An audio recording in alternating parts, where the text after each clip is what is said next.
11واں سپارہ سورہ یونس کی آیت نمبر 1 اور 2۔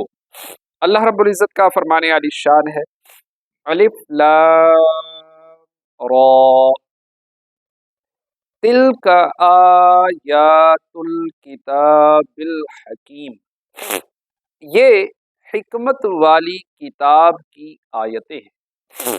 الف لام را یہ حروف مقطعات میں سے ہے، اس کی مراد اللہ تعالی بہتر جانتا ہے۔ ایک قول یہ ہے کہ اس آیت میں ان آیات کی طرف اشارہ ہے جو اس صورت میں موجود ہے۔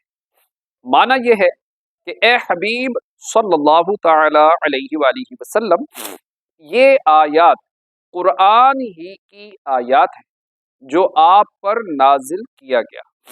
دوسرا قول یہ ہے کہ اس سے قرآن پاک کی ان آیات کی طرف اشارہ ہے جو اس سے پہلے ذکر ہوئی، اور معنی یہ ہے کہ وہ آیات حکمت والی کتاب کی آیتیں ہیں۔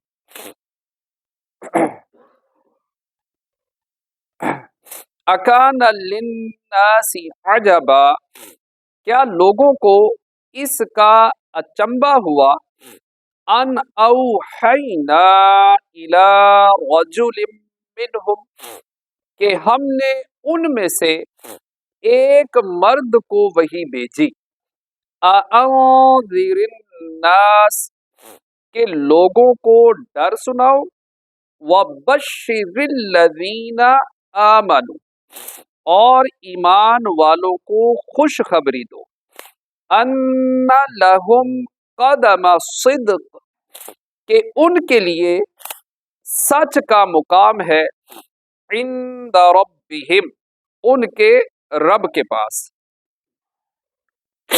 قال الکافرون، کافر بولے، ان ھذا لساحر مبین، کہ یہ تو کھلا جادوگر ہے۔ شان نزول، حضرت عبداللہ بن عباس رضی اللہ تعالی عنہما فرماتے ہیں کہ جب اللہ تبارک و تعالی نے رسول اکرم صلی اللہ تعالی علیہ وآلہ وسلم کو رسالت سے مشرف فرمایا اور آپ نے اس کا اظہار کیا، تو عرب میں رہنے والے لوگ منکر ہو گئے، اور ان میں سے بعضوں نے یہ کہا کہ اللہ تعالیٰ اس سے برتر ہے کہ کسی بشر کو رسول بنائے۔ اس پر یہ آیات نازل ہوئی۔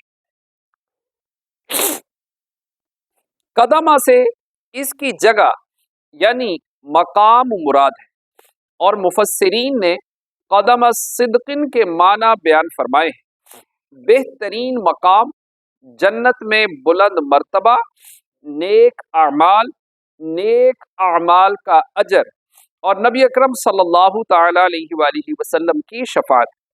گویا فرمایا گیا کہ مومنین کے لیے اللہ عز و جل کی بارگاہ میں بہترین مقام ہے، یا جنت میں بلند مرتبہ ہے، یا دنیا میں نیک اعمال کی توفیق ہے، یا آخرت میں نیکیوں کا اجر ہے، یا سرکار دو عالم صلی اللہ تعالی علیہ وآلہ وسلم کی شفاعت ہے۔ کفار نے پہلے تو بشر کا رسول ہونا قابل تعجب و انکار قرار دیا، پھر جب حضور پر نور صلی اللہ تعالی علیہ وآلہ وسلم کے معجزات دیکھے اور یقین ہوا کہ یہ بشر کی قدرت سے بالاتر ہے، تو آپ صلی اللہ تعالی علیہ وآلہ وسلم کو ساحر بتایا۔ ان کا یہ دعویٰ تو کذب و باطل ہے، مگر اس میں بھی حضور اکرم صلی اللہ تعالی علیہ وآلہ وسلم کے کمال اور اپنے عجز کا اعتراف پایا جاتا ہے۔ صلو علی الحبیب صلی اللہ تعالی وسلم۔